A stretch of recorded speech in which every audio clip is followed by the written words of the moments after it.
Welcome to even TV news. నేను ప్రియాంక.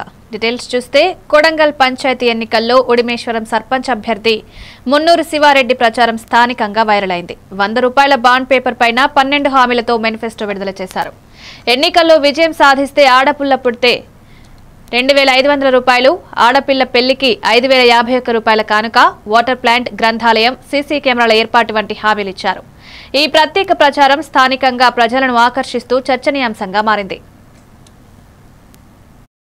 12 హామీలు ఉన్నాయి. అందులో ఒకవేళ గ్రామంలో నాకు ఓటు వేస్తే ఈ బాండ్ 12 హామీలు ఇచ్చిన అనమాట.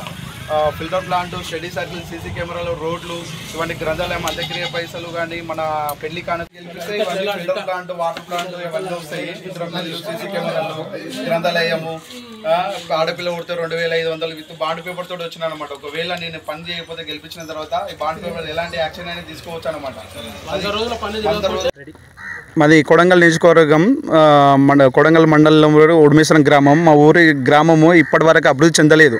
దాని ఉద్దేశంతో ఇప్పుడు ఎలక్షన్స్ పడ్డాయి కాబట్టి నేను నామినేషన్ వేయడం జరిగింది. సీఎం రేవంత్ రెడ్డి పిలుపు మేరకు యువత రాజకీయాల్లోకి రావాలనే ఒక ఉద్దేశంతో పిలుపునిచ్చాడు కాబట్టి నేను హామీలు ఇచ్చాను. నేను ఈ 12 హామీలు అనే మేనిఫెస్టోలో అమర్చాను అనమాట.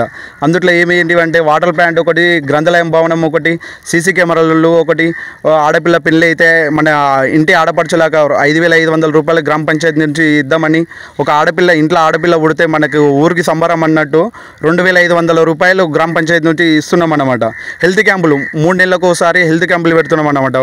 ముసలోళ్ళు ఉంటారు, టౌన్కి కొడంగల్కి వెళ్ళలేని పరిస్థితుల్లో ఉంటారు. వాళ్ళ కోసం హెల్త్ క్యాంపులు, మెడికల్ క్యాంపులు పెట్టి ఇక్కడనే వైద్య సదుపాయం అందిద్దామన్న ఉద్దేశంతో విత్ బాండ్ పేపర్ తోటి వచ్చానమాట. మా వాళ్ళు నాకు నంబర్ అన్నమాట. యువతని ఎందుకు ప్రోత్సహించాలనే ఒక ఉద్దేశంతో ఉంటే విత్ 100 రూపీస్ బాండ్ పేపర్ తోటి వచ్చానమాట. ఒకవేళ ఈ పనులు చేయకపోతే నా మీద ఎలాంటి అయినా యాక్షన్ తీసుకోవచ్చు అని 100 రోజుల్లో ఈ హామీలతోటి వచ్చానమాట. నన్ను వేసి కత్తెర